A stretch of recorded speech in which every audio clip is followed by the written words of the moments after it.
Hello there. Welcome to the Maker Manager Money podcast, a podcast about entrepreneurs, solopreneurs, founders, business owners, and business partnerships. From startups to stay-ups, to inspire entrepreneurs to keep going and future entrepreneurs to just start. My name is Kyle Knowles, and I'm just trying to make some cool content on a Wednesday evening. I'm recording in the beautiful RubySnap headquarters.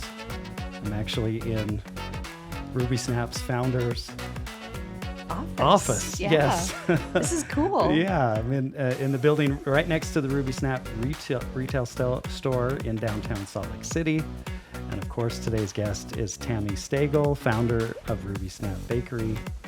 RubySnap, it's not Fresh bakery, cookies. Fresh cookies. RubySnap Fresh Cookies and Bite Me Industries.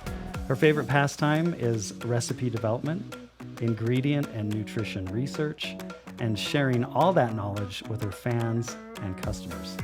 She regularly appears on Studio5 KSL, teaches cooking classes at Orson Gygi, Yep. and is a professional baker, chef, recipe developer, and mother to 7 children. Mm-hmm. Tami grew up in Saudi Arabia, got a degree in architectural design from BYU, and spent 15 years as an architectural designer before cashing $10,000 out of her 401k to found RubySnap Fresh Cookies in 2008. Tami, welcome to the Maker Manager Money podcast. Thank you. Happy to be here. All right. So what things are you going to do to celebrate being in business for 15 years? Well, we actually had a 15-year anniversary in February, and we did a Blitz week where we brought back 15 specials for that week only. It was really phenomenal, and we had so much fun that we're going to repeat it again this coming October.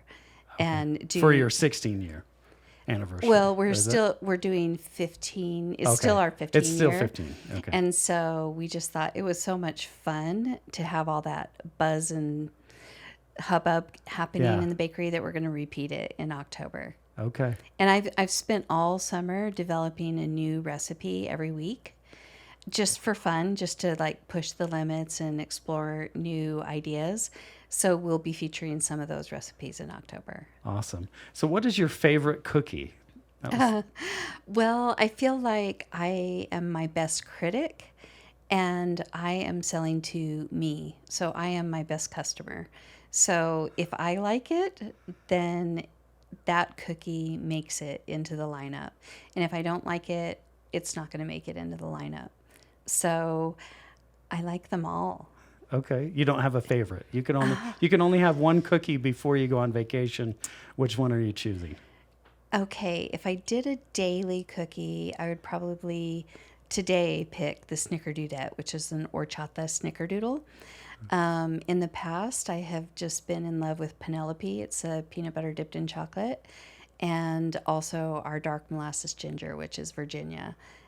Have always been my go-tos, but I've recently, in the last year, converted to the Snickerdoodette. It's so good. So that's a daily. Out of our specials, probably Isabella. It is a pumpkin hazelnut, and I soak raisins in a hazelnut liqueur for a year, and they caramelize, and then that goes into the dough, and then they percolate throughout the dough when they bake. And then I put a Frangelico mascarpone on top, which is hazelnut liqueur. That's awesome. So Isabella's probably my favorite. Okay. Just kind of a classic special. All right. I'm going to have to try that one. I did some research and some due diligence and ordered a few. So I've had the peanut butter, and I did like that one a lot. Good. So I'm a big peanut butter fan. I think I with ate chocolate. that every day for about 5 years. That's awesome. So, Yeah, just what were some of the key milestones over the past 15 years? Whether it's employee growth, like hitting, 5 employees or 10 employees or one sales. of our really big milestones was we grew really big, really fast in 2018.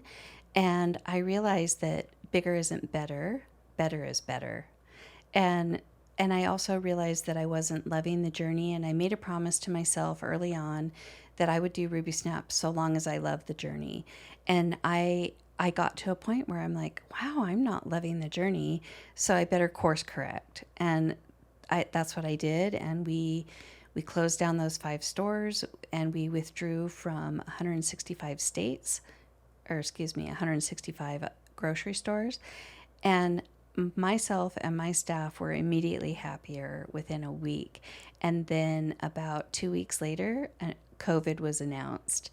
And so that decision alone, like, really protected our business and kept us in a place of strength, versus it would have put us in a place of weakness at that period in our history. So I think there's like, that's kind of a, a good lesson to listen to your gut. So if you're an entrepreneur out there and you're brand new, definitely listen to your gut, because it's telling you something, and it usually is steering you in the right direction. What were some of the reasons why you weren't enjoying the journey? Because I had to ask myself, are you doing it just to be bigger? Are you doing it just to make more revenue? Like, on paper, it looked fantastic. We were making a couple $1 million more a year. But in reality, I was living on an airplane. I was training employees 6 a.m. to 10 p.m. Monday through Sunday. And I was forfeiting memories with my family for building a business. And so I decided that there's a time and a season for everything. And I felt like at that time in my life, it was stick to the family. And now I'm an empty nester. So now is a better time to grow the company. Nice. I like that answer. So who are you? I am a person who's extremely creative, and my head never stops thinking. I am always creating. So long as I'm breathing, I am creating. And I love it more than anything. So I come to work, I work really hard all day, and most of that time is creating generally something, or orchestrating, or navigating, or air traffic controlling decisions. But when I go home, I create more, and I create until I go to bed. And I do that for a personal food blog, because I want to empower people to feel like they're capable. And that, I feel, is my mission. So my mission at RubySnap is to empower people to have something truly delicious that is well thought out, that is made with wholesome, clean, wonderful ingredients that are free of preservatives and shortenings and yucky stuff that your body can't celebrate. So the idea is, like, give your body something it can celebrate eating if you're going to have a treat. But also, I always consider myself the chubby athlete. I mean, I feel like that follows me wherever I go. But so I feel like if I'm going to eat something, I want it to be amazing. Like, life's too short to just have crappy food. So that's how Bite Me Industries was built, because I wanted to show people having awesome food at home isn't hard. You just have to be a little bit thoughtful in your grocery shopping, but it also doesn't take forever. And so I do 60 to 90 second tutorials on how to make something amazing at home. And that was, so the genesis of Bite Me Industries is you wanted an outlet outside of RubySnap to continue creating? Or? Yes, actually, that's the truth, because I felt like I didn't have a cutoff line for RubySnap. So I was just staying at RubySnap until 10 o'clock every night. So I needed to create a hobby or an excuse to leave so that I was happy to come back the next day. Like, instead of getting to a place in my heart where I was resenting it, I was here by choice, so it's not, but I just needed some deviation. So I started Bite Me Industries, and then people just started paying attention, and it kind of grew legs of its own. So that's your personal food blog? Yep. Yeah. Okay.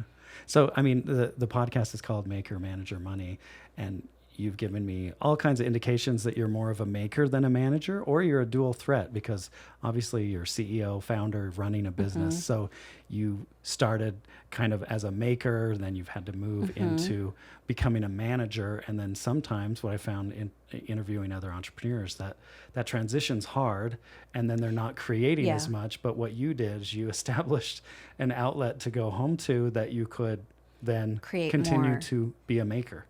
Be Right. more of a maker Yes. than a manager. Yes, because here I'm become more of an air traffic controller where Yeah. I'm navigating things all day long, and more of an administrator. And the thing that made me start RubySnap was that love of creating.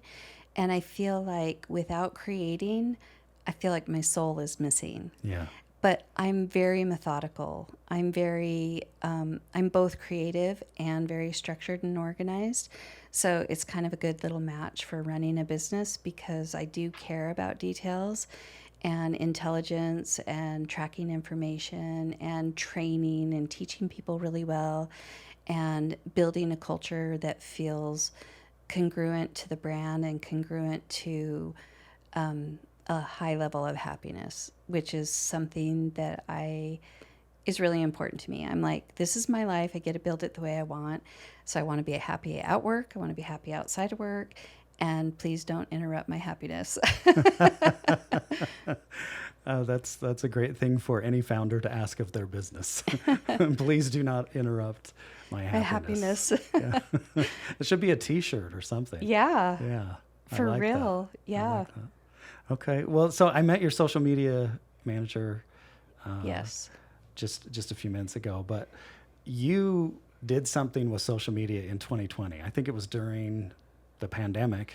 You started a TikTok channel, and tell me about how social media and creating content helped you to feel that, maker kind of creative self. So I guess if I rewind really far, when I first started RubySnap, I was a one-man band. So I had to figure out how to do graphic design and how to do photography. And again, it's part of the creative process. So anything creative is really attractive to me. Yeah. And I really loved doing the social media because I love sharing my personality, and I love doing the photography. I love it all. But it got to a point where it started feeling a little overwhelming. So recently we added a full-time social media manager, but we tag team really well together, and we brainstorm really well together. And I am still the voice, and most of the time you're still talking to me. If you DM, I'm still talking to you.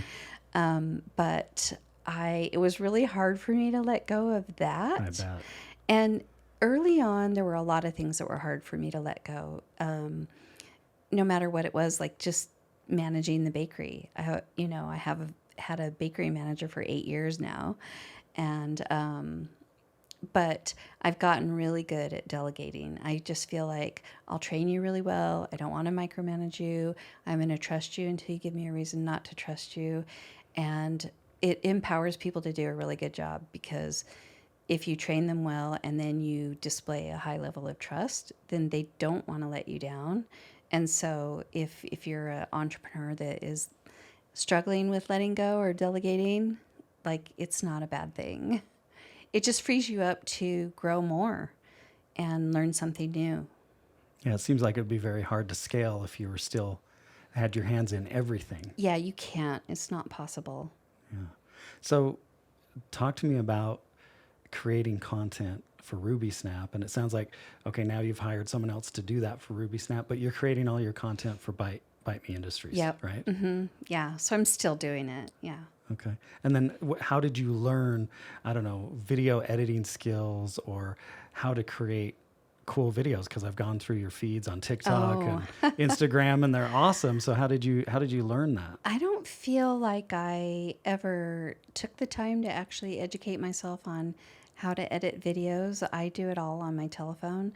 I have a little magnetic tripod that I just set up in my kitchen, and I just start doing what I'm doing. And then I downloaded InShot on my phone, and I just edit it right there on InShot.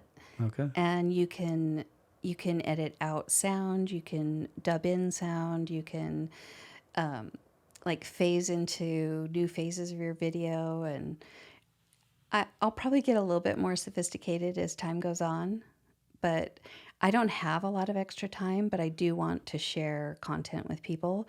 So usually I'll film it at night when I'm creating dinner or whatever I'm doing, and then edit it in the morning and publish it before I come to work. Nice. And so does So, InShot allow you to do kind of animation style? Because I know you have different cookies building up on a tray and those kinds of things. oh, Or like stop motion. stop motion, yeah. Yeah. That sometimes can be like 50 to 150 photos that are shot back to back to back. And then, yeah, you can also do that in InShot, or you can do it in Canva. You can do it. There's lots of ways to do it, but InShot was one way that I did it, except for. Is that Sorry, you? that was me. Oh, okay. I think that was my phone. In Lightroom, you can batch edit your photos, so you can edit one and then just batch edit like 150, and then I can import it into InShot onto my iPhone from like a Dropbox or a cloud. Okay. And then I can say I want every frame to be 0.2 of a second, and it'll just like do it all for me. So cool. Yeah.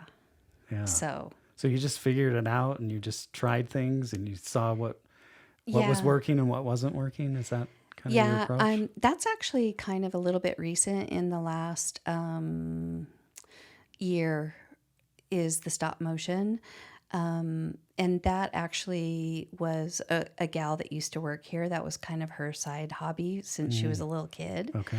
And so she's actually the one that really like brought it to RubySnap. And then, so we hired her, and then she decided she wanted to chase a different kind of career.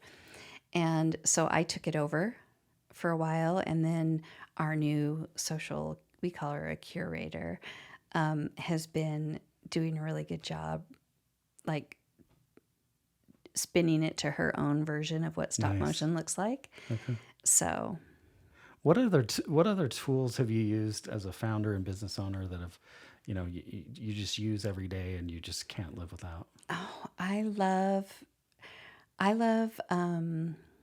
Adobe Illustrator is one of my favorite things that I super love. And I know Canva is kind of kicking Adobe Illustrator to the curb. Sorry, Adobe, because I love you so much.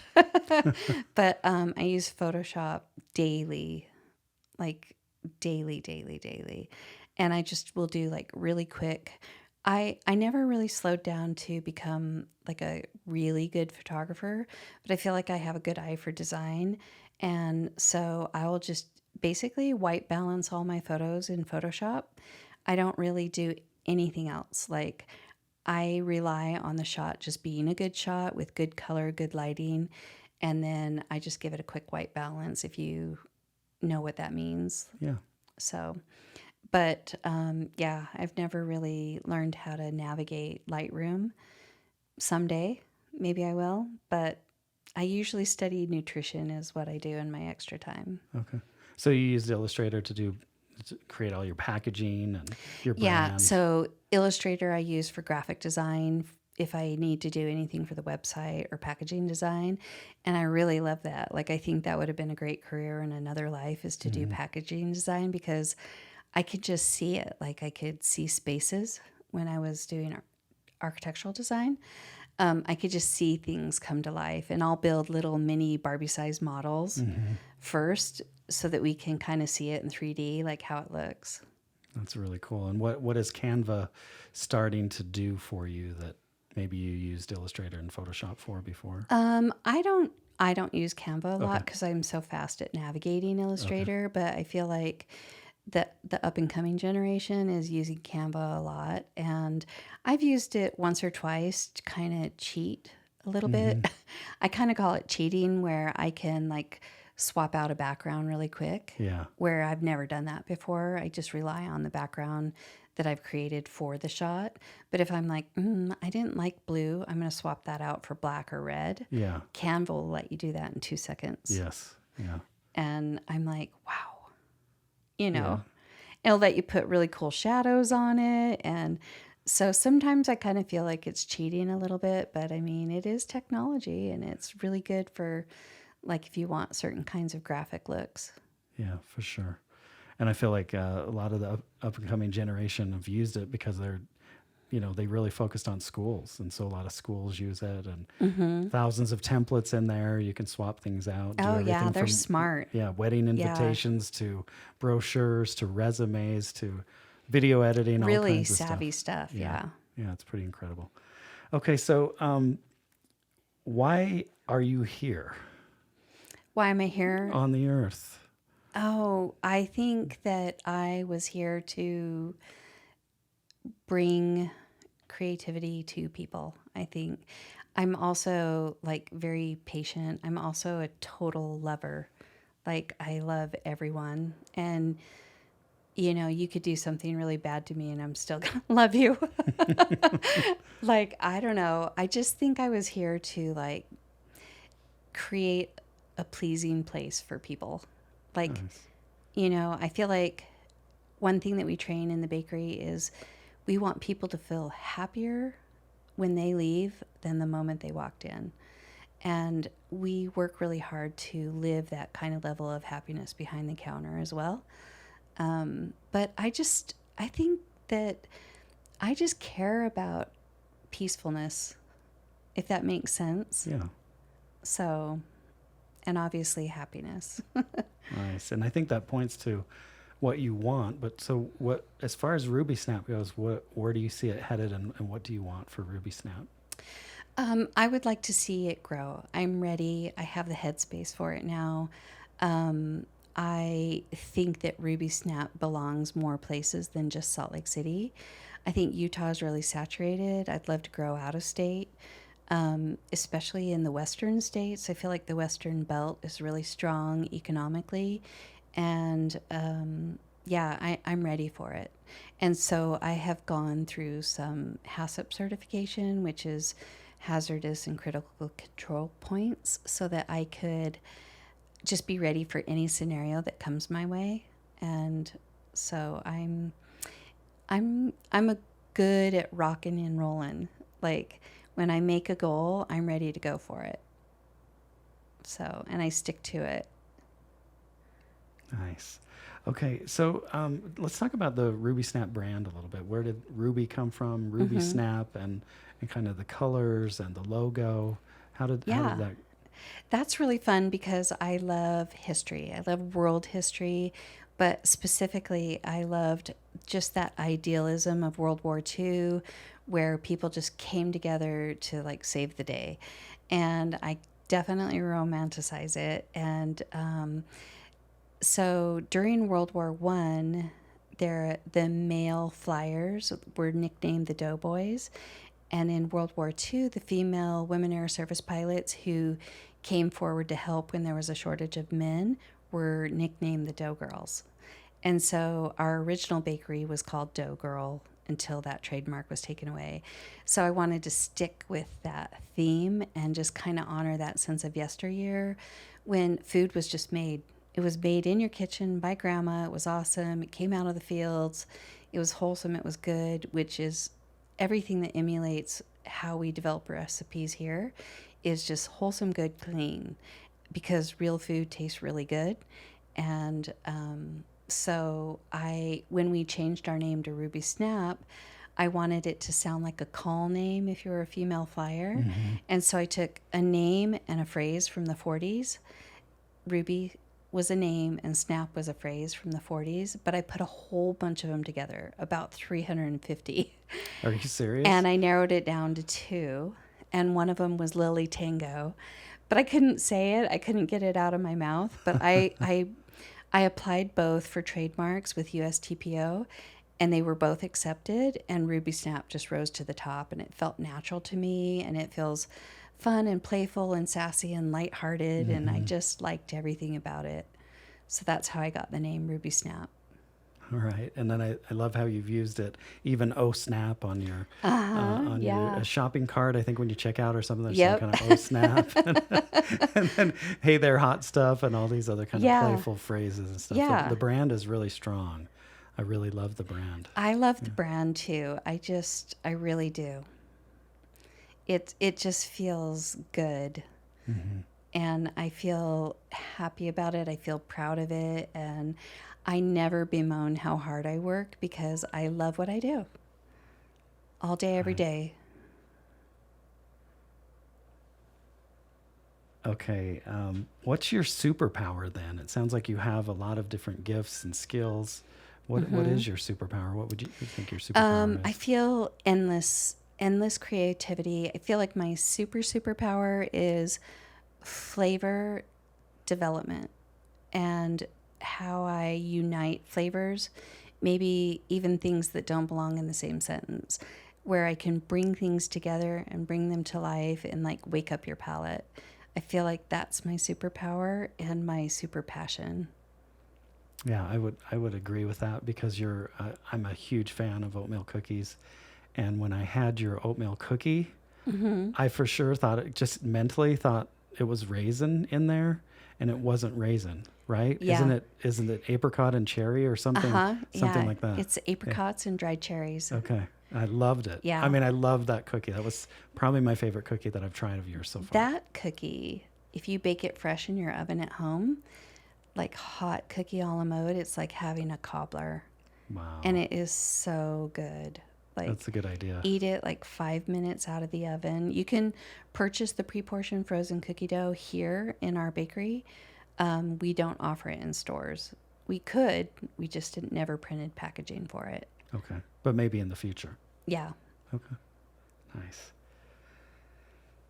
All right. I know you're always cooking at home, but if you go out to eat, Oh, gosh. I don't know if you ever do go out to eat, but Yeah. what are your go-tos? If I'm going to lunch on a work day, I love Sapa,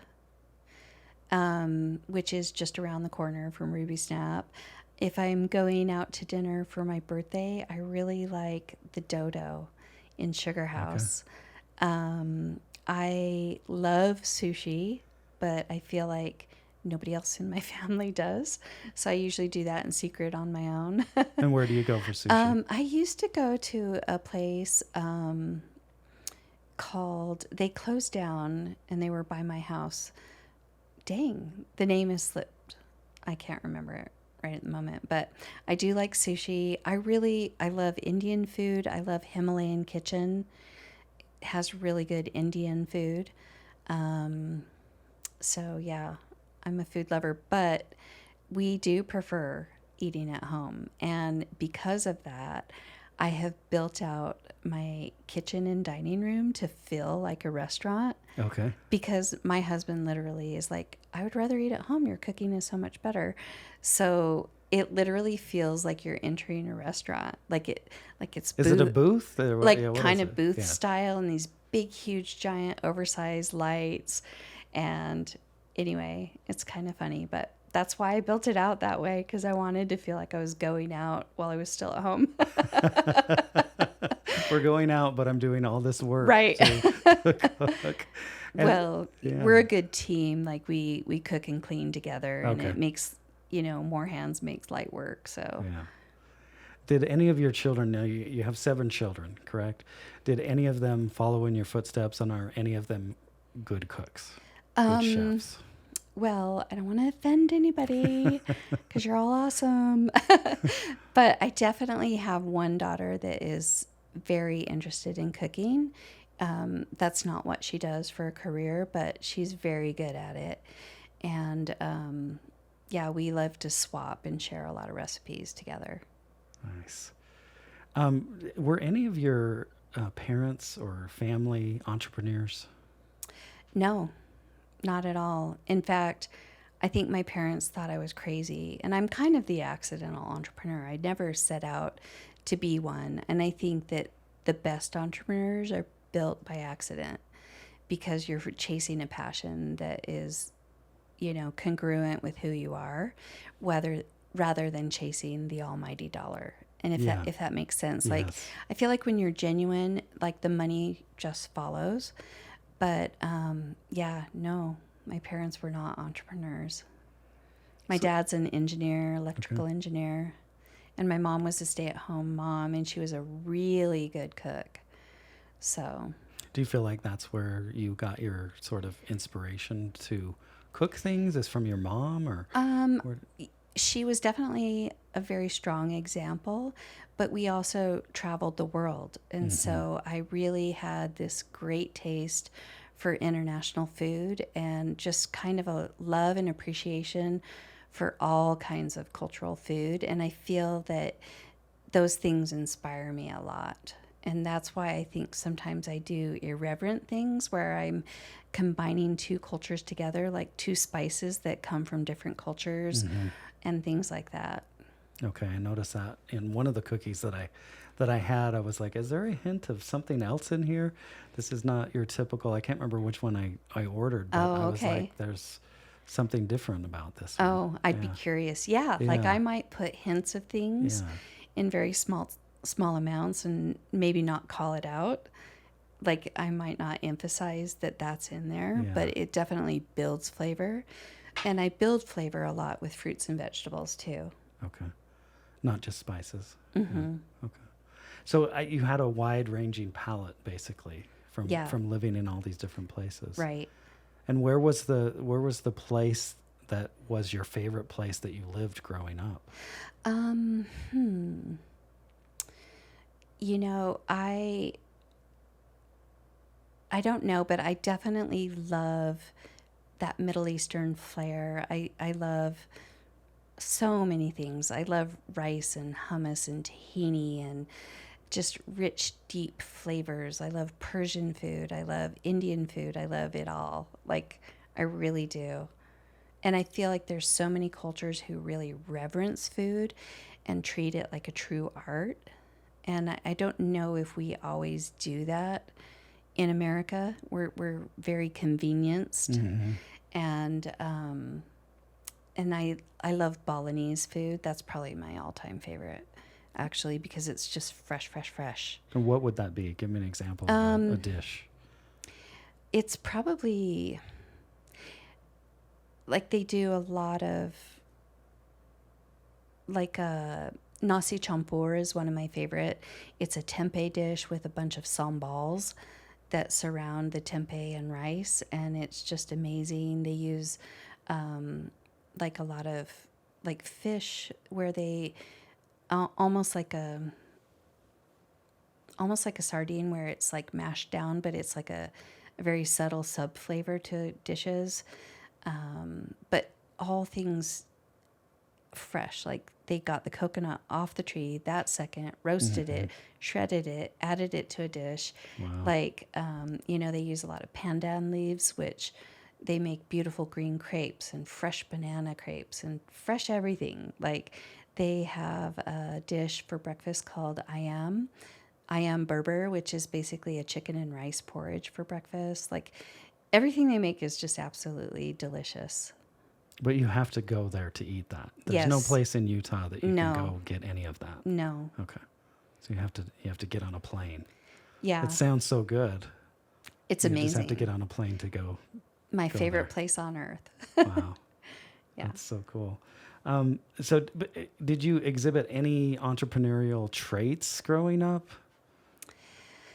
I don't know if I did or didn't. Did you have a lemonade stand? Did you No, mow lawns? Did nothing. you go door to door selling magazines? Anything No, like because I was always traveling. Okay. I say that I grew up in Saudi Arabia, but the truth is I came here for college and I've been in Utah ever since. So I've been in Utah more than any other place in all of my life. But when I moved here, my parents stayed in Saudi Arabia. And so I would fly back for summers and holidays. And sorry, I don't know where I was going with that. Just entrepreneurial. If you had the chance to be entrepreneurial. Yeah, I really didn't. I was Okay. never still enough to do something like that. But I know that when I would fall asleep at night, I'm always thinking of businesses. Like I have built entire businesses literally on paper, like other brands, other logos, other menus. And I'm always get reminded by my family or dear friends, like, hey, you already have a great plan. Why don't you stick with that one? You know? And so I do actually have completely other businesses that I have designed but have never come to life. So I definitely enjoy the idea of branding a company. Like I love it. I love the logo design, just all that imagery and the recipe development, and I could just do that for a living. Just create companies and brands. Like So, if somebody would hire me to do that, I would do it because I love it that much. but if someone wants to be an entrepreneur and doesn't have a good idea, can they come to you? Probably not. Okay. You're going to keep them all to yourself. Yeah, I mean Okay. it's a lot of work, and I Yeah. do it because I love it. But could it they doesn't buy these ideas from you? Perhaps, yeah, Okay. yeah. Yeah. I have some good ones. Are they all food related or not? Yes. Okay. Awesome. Even including restaurants, like a restaurant? Do you have a restaurant idea? Yes, I sure do. Okay. So- Any wannabe restaurateurs out there? Yeah, I actually, when I drive around, I'm like, ooh, I wish I could buy that building because I could do this. But then I remember that means more work. So, yeah. Okay, well, let's talk about you. You're traveling, you're living abroad, and then you came here to college. You went to Brigham Young University. Yep. And you studied. Architectural design, which was kind of a conglomerate of a lot of different programs put together. So I took classes in construction management. I took footings, foundations, plumbing, electrical, HVAC, all of that. And then in the design program, we took like all kinds of CAD drawing and things like that. I also happened to work in the civil engineering department at the time, and I was trying to become a civil engineer, but I just decided I needed to be more creative, and the math was a little bit hard. Like as an architectural designer, you can design a lot of amazing things on paper, watch them come to life, but you do have to pass them through an engineer to get, to make sure they're structurally sound and safe and all the things. But mostly, I spent most of my career just doing like hospitals, clinics, colleges, universities, a lot of kind of boring commercial design. Like putting cubes in, like what? Like most of it was designing like rooms and stuff. Yeah, or- like a lot of refurbished projects, but also most of it was just like, you know, space efficiency, like interviewing a company, finding out what their needs are, and making it efficient and solving their problems. So, And then, so tell me what happened, because you graduated and then you worked in architectural design.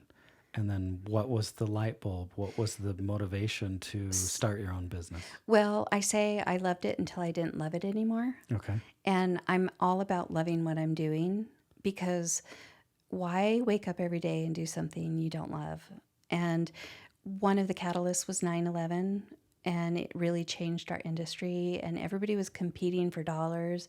And I just feel like everybody was dropping their drawers for commissions, and I just didn't love it anymore. It just didn't feel like the thing I wanted to wake up to every day. And during that period of time, I was a really hardcore cyclist. And so I was eating super clean and creating these treats for my free days, which happened to be the cookies. And I thought, I have all these awesome recipes. I should just take them to the public and see if they like them. And I went for it. Like, I didn't do a cottage kitchen. I just found this building, refurbished it, and started, and people liked it. This And building right here. yes. Okay. So, and I just went for it, and it worked. And we've been loan free, debt free the entire time. Wow. So So you literally one day put your 2 weeks notice in. I quit my job and I started. And because I think that if you have a little bit of healthy fear, it's a catalyst. Like, you got to make it or break it. And so I just went for it. And my parents thought I was insane because I was in a crappy rundown neighborhood in a really crappy building. And I just fixed it up. And I was like, I'm going to make it worth people's destination. Like when they walk through that door, they're going to get the best cookie they've ever had in their whole life, and they're going to get the best service they ever had in their whole life. And we're going to care about everyone. And it worked. That model worked. Like people come for that reason. That's what we're known for. And what do you do to sort of instill and inspire that, I don't know, customer satisfaction with your employees? So we work really hard at having that I've got your back culture. And we realize that real life happens and we're not so rigid about like, you got to come to work 9 to 5. That's it. That's the way the world works. We're more about like, oh yeah, you got in a car crash. We got your back. This thing happened. We got your back. Your, family member passed away. We got your back. Like take all the time you need. And when people feel like they're honored and that they mean something to the team, then it pulls everybody together and it creates this close-knit group. And we just really like to live that way. I mean, you met my general manager. Mm-hmm. She's a great example. She had a baby and she didn't want to do daycare, but she's amazing and she deserves to be here. So we turned one of our offices into a nursery, and she comes to work every day. The baby comes to work every day, and business goes on and I think COVID did a lot for us that way, Mm-hmm. that to accept families in the workplace.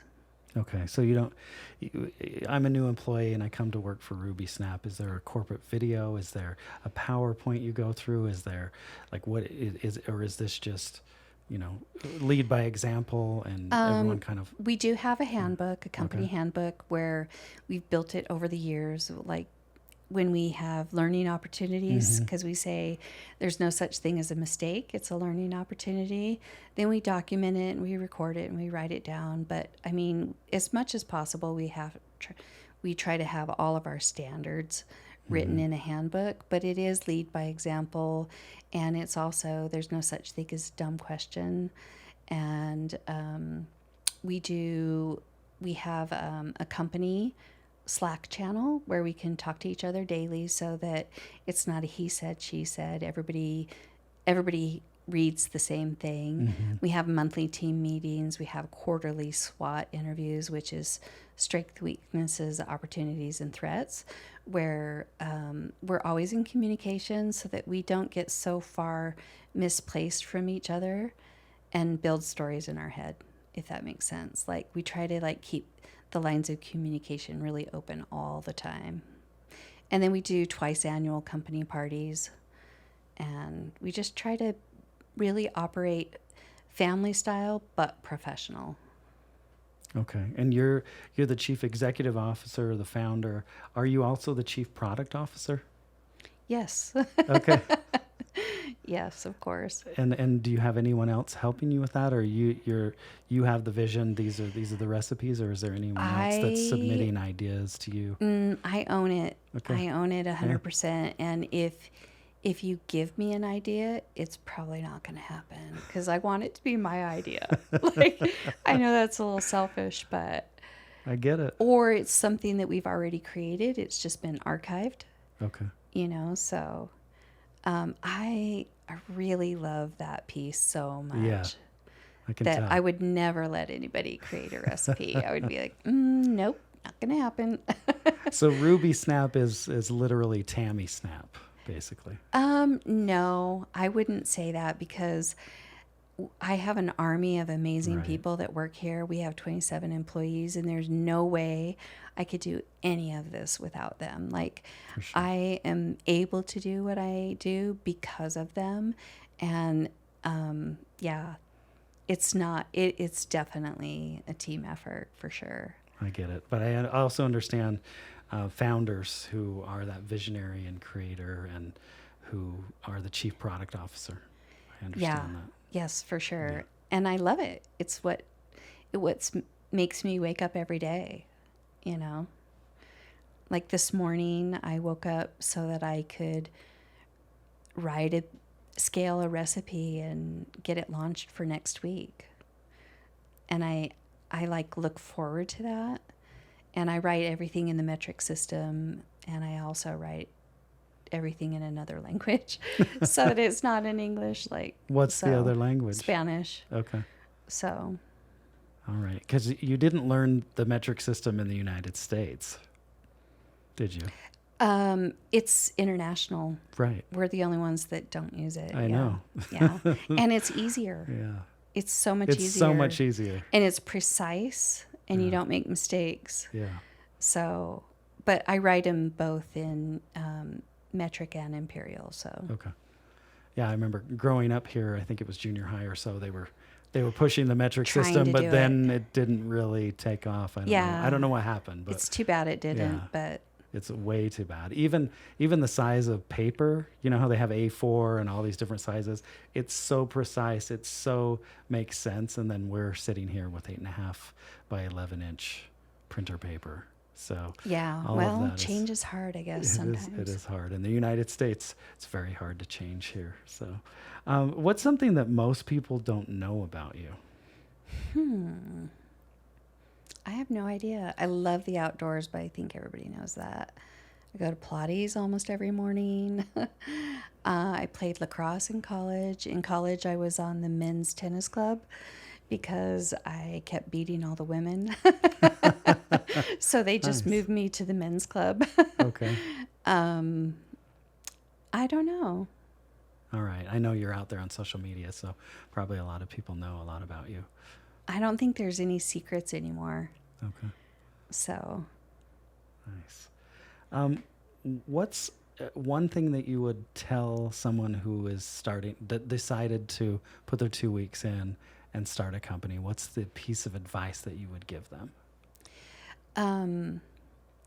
Well, I love already that they put their 2 weeks in, because I think a lot of people start and never put their 2 weeks in, and then they're too afraid to break away. And I think, again, it's that healthy fear versus the debilitating fear. Like, you have to have some piece of fire that pushes you forward. And if you don't have the courage to put in your 2 weeks, you're probably not cut out for it. So, and actually, I have witnessed people who have grown beautiful businesses but never quit their job, and eventually they quit the business and stay with their job.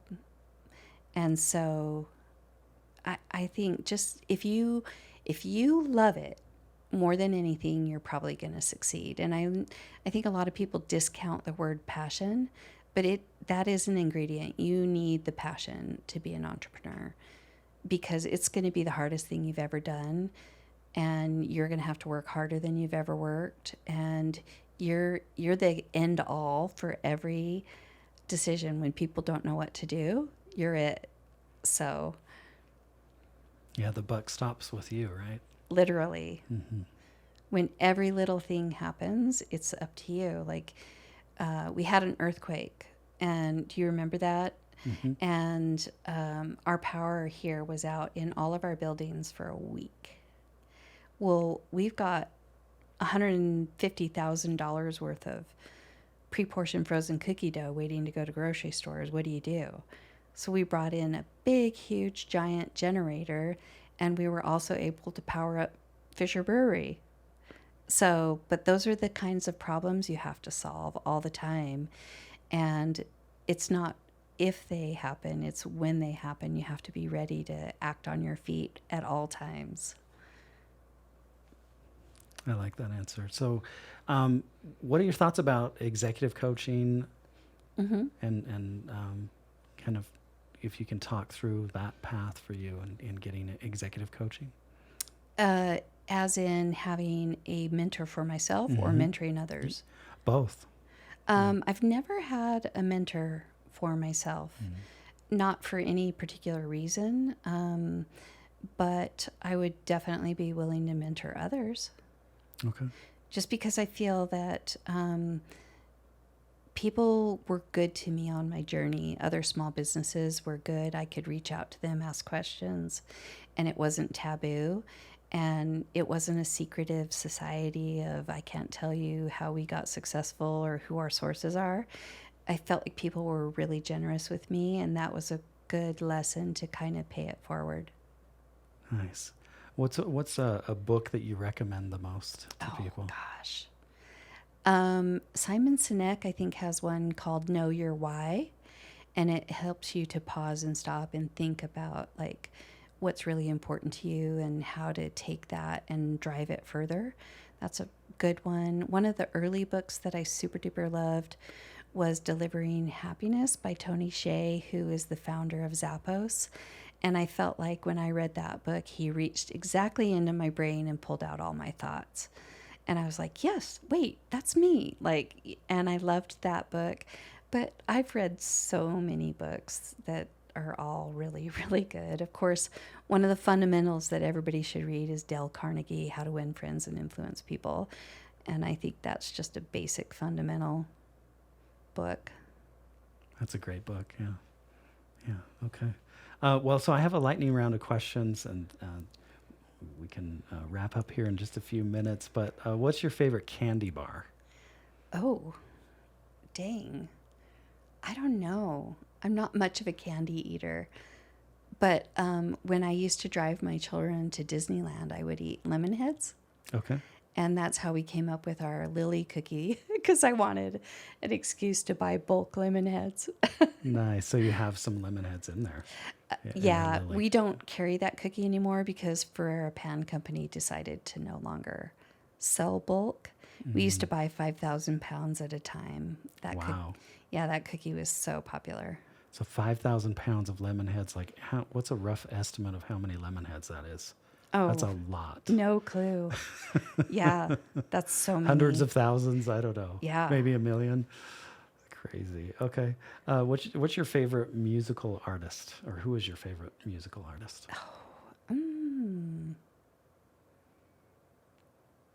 Oh, I don't know, but I do like that genre of like Nora Jones and what? Folk piano, something like that. No. I mean, I love so much, and honestly, music is kind of like my secret. I call it like my underwear drawer, because I'm like almost embarrassed to show people what I like, because I like so many things. Like, Well, what are you listening to? And you're pulling out your phone. So I just wanted to okay, I have one called 10-Second Vibes, where it's just like super like trendy, hip and cool things that pick me up really fast. What's an example of a song on that playlist? Like a Taylor Swift, or is it No. Like I'll try. Okay, I love Tennessee Whiskey. Okay. I definitely love that song a lot. But I love. Dang. I can see her face in my head. Oh well. Anyway, I guess I'm waffling under these rapid fire questions. Well, you have your phone there. I know you have some playlists on Oh, there. okay. You could just list some songs that are on your favorite playlist. Okay, let me get Unless there. you have an on repeat, which Spotify served up to me and shows me all the songs I listen to the most. For a long time, I loved Lake Street Dive, Sir Woman. Let's see, St. Paul and the Broken Bones. Okay. I really like them. I don't know if you've ever heard of I them. haven't. But I've got everything like Arctic Monkeys. I've got Ray. I don't know how to pronounce his name. Ray LaMontagne. Okay. Do you know who he is? I've seen the name before, yeah. Let's see. John Mayer. Love John Mayer. Or I used to. Like, I don't know if I've listened to him a lot lately. Is that a good start? That's a great start. Nora Jones. Love Nora Jones. But I've got it all. You've got an eclectic You know, I've list got there. Lady Gaga, Willie Nelson. Okay. Oh, He Did. Okay. So this is your underwear drawer. So Yeah, literally. That makes sense. Bill Withers. Awesome. So Joss Stone. Yeah, she's one of my favorites. Yeah. I don't know if you know her, but she's got some spine curling, awesome music. That's awesome. I'm going to look up a couple of those that I don't know. What is your favorite cereal? Oh man, you're just getting me all over the place. Probably Honey Bunches of Oats. Actually, it's one at Costco. It's like a pumpkin flaxseed. Kind of an oatmeal thing? It's kind of like a really lighthearted granola Okay. with like puffed rice and oats Nice. and pumpkin seeds and flax and from Costco. Okay. Mac or PC? PC, I know that's so unpopular. So surprising for someone that I know. loves Adobe Illustrator. Yeah, It's people really are always surprising. shocked, but I'll tell you why. My laptop has 4 terabyte. You can't get that in a Mac. And I have all these hardcore heavy duty software programs that I run simultaneously, and a PC can handle it. And I also, my major driver is the filing system. I hate Mac's filing system. And I just feel like their computers are seriously overpriced. And you could get 10 times the computer out of a PC than you can a Mac with 4 terabyte. Okay. For a Those are quarter kind the of fighting price. words because I'm a Mac user. I know, But, and I see but you look, have a Mac on your wrist and you have a Mac phone. I have an basically. Apple Watch, an Apple Yeah. phone, and I'm a diehard iPhone lover. Okay. So, It's surprising because the I know. ecosystem, having it all on the Mac is pretty cool. but remember, I'm creative and methodical. Yeah, that's true. So Maybe that's just I could be goes to packing your measy, manager side. packing You make things with Mac your and PC. you make things with your Mac and then you manage things with your PC. That makes sense. Mm-hmm. If you think of the commercials, I'm a Mac, I'm a PC, and just look at what those two dudes looked like. Yeah. One of them was I a am manager and one not- of them was a creative. I am not an Android lover, period. Okay. So, Okay. I can go back to respecting you. Okay. No, I'm just joking. I'm just teasing. Totally. no, I think Apple is phenomenal company. Yeah. Yeah. So Google or Microsoft? In other words, Google, like Google.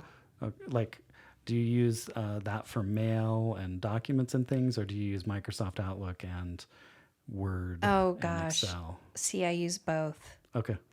Like I was born and bred on Word, but I'm a Google lover for analytics and Yeah. SEO, and Right. like Google owns the world. Yeah. Pretty much. Dogs or cats? Dogs, dogs, dogs. Love dogs. Phantom or Les Mis? Ooh, Les Mis for sure. What's a piece of advice that someone gave to you, either about life or about entrepreneurship and work? What was the best piece of advice that someone gave to you? Life's not fair. Figure out a solution and just keep on trucking. And that came from my dad, and that came in really handy a lot of times because when our trademark was taken away, I was really sad about it. But I was like, he's right. Life isn't fair. So I put my emotions on the shelf and made the best business decision and moved forward. So life isn't fair. Life doesn't owe us anything, but you get to create your story. And my biggest pet peeve is being a victim of something. And I'm nobody's victim, and I never will be. And I'm going to create my own story no matter what happens. I love it. I love that advice. And how long did it take for your, was it your mom that thought you were crazy, or was it your mom and dad who thought you were crazy? Both of them. Okay, they both thought you were Yeah. crazy. How many years did it take for them to go, oh, there might be something to this? Yeah, well, my dad still jokes, it'll never work. But I think he's really proud of the fact that it did work right away. Okay. Because I think he was truly thought I was crazy, because I quit my job. I cashed out all my savings, which wasn't very much. It was $10,000. And I didn't have a firm plan. But I think I'm kind of grateful I didn't know everything I needed to know, or I'd have been too chicken to start. I think you sometimes just have to go for it and just start. And yeah, it's been the best decision ever. Literally changed my life. And I think it's changed a lot of lives of people who work here too. And if you could just go ask our bakery manager, she'll tell you that. Unsolicited, like, because I feel like we love it. I have some employees that have been here the whole 15 years. Wow. Yeah. That's incredible. I mean, people don't leave. So it's been great, and I'm really grateful for it. And what are some key learnings from being an entrepreneur? I think just patience is a virtue, just don't rush into things. Like, slow down to do a good job. Like, slow down to make the right decisions, slow down to do things well. And then that makes life faster or more efficient. When you pull in the reins and you make a good assessment, a good evaluation, and then you proceed, then you actually are more efficient. So, and that's something we teach internally too. Like, just slow down. It's going to be fine. Don't stress. It's just cookies. And then when you give people permission to be calm, things go better. I like it. I like it a lot. So thank you so much, Tami, for being so generous with your time. I love doing the RubySnap research, and I had so much fun with that. And I'm probably going to go next door and take some of the oatmeal cookies home. Awesome. So I can try the what did you call Yeah. it? If you eat them right after. It's like a cobbler. Like a It's cobbler, so yes. good. And I love cobbler. It's better than a cobbler. And then put some vanilla bean ice cream on it, hot cookie a la mode. So good. I'm gonna do it. So I'm gonna share a bag with you so you can go try it. Oh, well, I'm gonna continue the research. But I loved hearing about your entrepreneurial journey. I loved hearing how you continue that maker kind of mindset outside of work after you've spent most of the day maybe managing. Yeah. And I think your story is so inspiring to me, and I hope it inspires others. But thank you so much for sitting down with me. Thank you. I appreciate it. Thank you so much. Awesome. This is like a Zoom call. I'm always like, what? Thank you very. Okay. No, goodbye. thank you. No. See you next time. I know. No, thank you. Peace out. Peace out. You don't know what to do.